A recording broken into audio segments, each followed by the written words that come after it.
Hi, my name is Wendy Delson, and I'm a candidate for a master's degree in instructional technology at Fort Hays State University. I am here today to take you on an ePortfolio video tour of the ePortfolio that I created for my last class practicum at Fort Hays.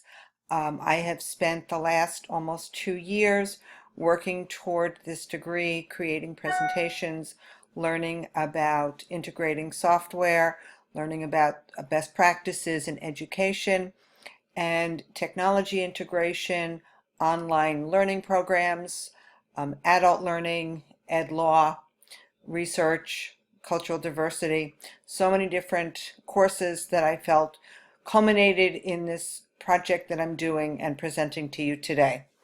So let's start on our tour. The first section that I'm going to take you to is the candidate information. And this is where I introduce to you myself and who I am and what I've been doing with my life. If you see here, I have links to schools where I teach, and you're welcome to peruse. You can also see the city where I teach, and a little more information here is my exploratory reflection, which is the first part of my transference reflection, which you will see in its entirety in the section entitled Reflection.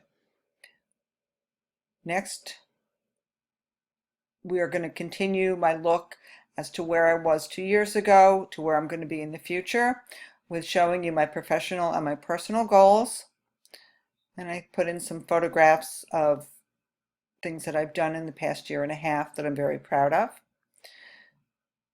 And I also have a little paper on the future goals that I have going out 2 years, 5 years, and 10 years.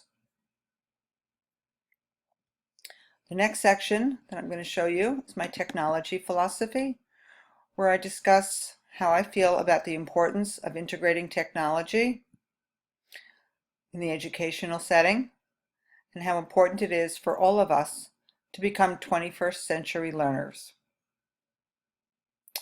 Finally, under candidate info, I have my resume, which will show you specific information about my education and my job history, organizations that I belong to, and places where I volunteer, and an award that I won last year. The next section that I have in my portfolio is activity evidence. And what I did at the very beginning of this was I put some nice quick links so that you could jump to any section that you want to here. So let's check my professional development plan. In my PDP,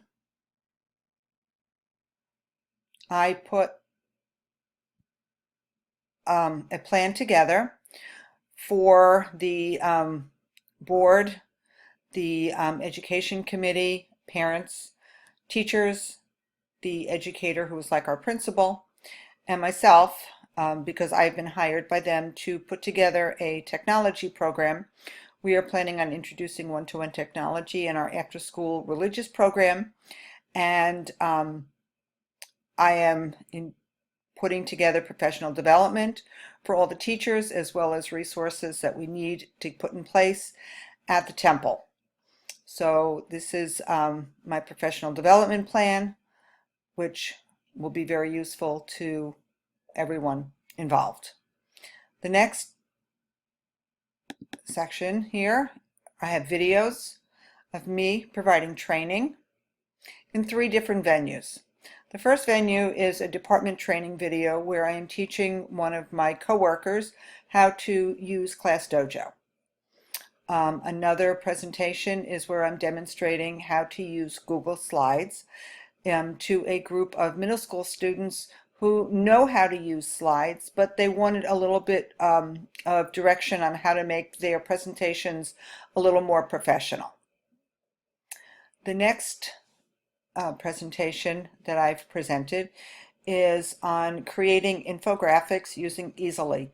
I really like Easily because it is collaborative, and when I did a presentation, an infographic for Ed Law, My partner was actually in Bangkok, Thailand, and we were able to collaborate on our infographic with this site. So I did a screencast-o-matic video, which I've shared on YouTube.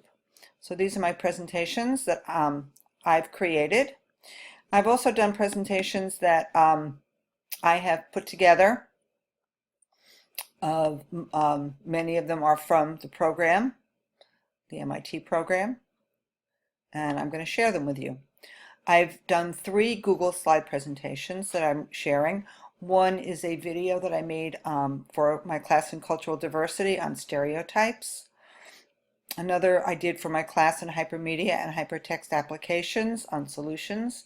And this presentation I like very much, and I'm very proud of it because it's interactive. And if you click on a link in the table of contents, it will take you directly to the page that you're trying to look at, and then if you click on that page, it will take you back to the table of contents. The 3rd slide presentation also includes videos, and this was done as a collaborative effort at school between myself and the music teachers at Clunin. We are interested in becoming an arts magnet school, and our principal asked us if we would put together a presentation with all sorts of information from magnet schools that we visited, research about arts integration, demographics of our students in our city, and then video interviews with our students. And this is the result of the presentation that we put together, and I think it's really exciting. And I look forward to becoming an arts magnet school. The next type of presentation that I'm sharing with you is called Story Jumper.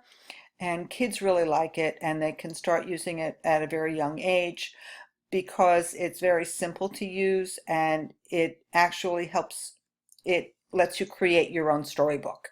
And it looks like a book, and as you flip through it, you're like flipping through pages. So it's really neat using it, and kids really like it.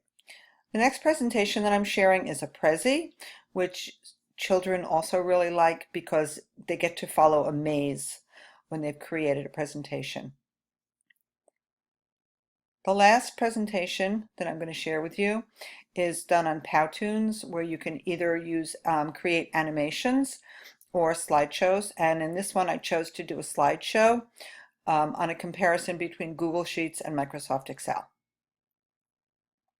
The next section that I'm going to share with you today are article summaries on 3 articles that I did, that I read, and I reviewed. Here are some links to those articles, and then down here are the actual reviews that I did. And what I found was that there was very little literature about integrating technology into a performing music classroom. Well, there's a lot for general music. There's really nothing for band and orchestra teachers. So I took these 3 articles and I added some information that I felt would bring it up to a 21st century learning environment. And I thought the articles had great information and I would definitely recommend them. But I wanted to see if I could add some also relevant information. And what I came to decide after working on these articles was that it would be a great idea for me to either create some professional development programs and or write some articles myself where I'm integrating technology into my music performing classes, which is what I've started doing since I came to Fort Hays. The next page that I'm going to take you to are my extra resources. The extra resources that I chose to share, 2 of them are videos that I've made, one of which is a lesson on a Bach minuet. And what I do is I record myself actually teaching this piece, and students can follow along. There are breaks in there for them to get ready and to play, and then they can assess and they can play it again. So it basically reinforces what was taught in class because I only see my students 1 hour per week. Then I also teach orchestra classes, and those students each have a part in the pieces that we're playing at school.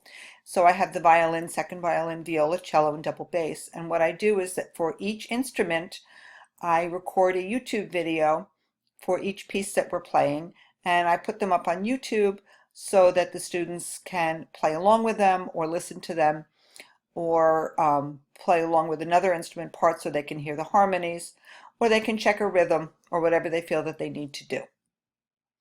Then I have some online resources for music educators that I feel are very important for all of us to use, and some people who are not music educators will probably find them useful also. The Petrucci Music Library is an invaluable resource for music teachers, musicians, and students as well, because they have free downloads that are all in the public domain. Quizlet is an invaluable resource also in my class because my students can practice reading notes or becoming more fluent in note reading, and they have classes that they can go to, and they can take play games, they can use note cards for review, and then they can take a quiz that I can actually access so that I can check on the progress and see how my students are doing. I also use this for my Hebrew school students as well. Little Kids Rock is an organization that provides instruments and music and education for students in underfunded districts. And we've been able to avail ourselves of their program, but they also have information online for everyone, not just for those of us who are using the program. They have online lessons and video lessons, music clips, and lesson plans as well for anyone who wants to access them. And my students can use them at home or they can use them in class.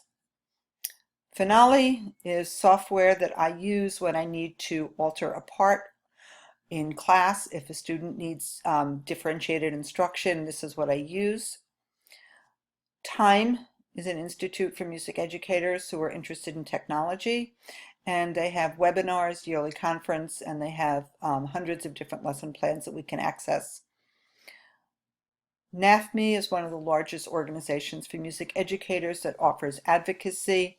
They offer resources, professional development, and they offer opportunities for students to perform each year. And the last resource that I have is a book that was written by a woman, Barbara Friedman, who teaches at the adjacent district to the city where I teach. And it's called Teaching Music Through Composition, and it is based on using technology in the classroom. No prior knowledge of any software is needed, and it's a really great book, and I recommend it. The next section that I'm going to take you to is my reflection. And I've provided a reflection on how I have felt going into this class, the experiences that I've had in the program, what I feel that I've learned, and where I'd like to find myself going in the future. And lastly, I have here my peer reviews, where I had one person from the class, and I had my friend Jeff also do a peer review, who is not a professional or an educator. Well, he is a professional, but not an educator. Anyway, I had him do a peer review as well, and I posted both of these. So I just wanted to say that I hope that you have enjoyed my video tour, and this is my ePortfolio, and it's been an amazing journey through my program at Fort Hays, and I would definitely recommend it to anyone.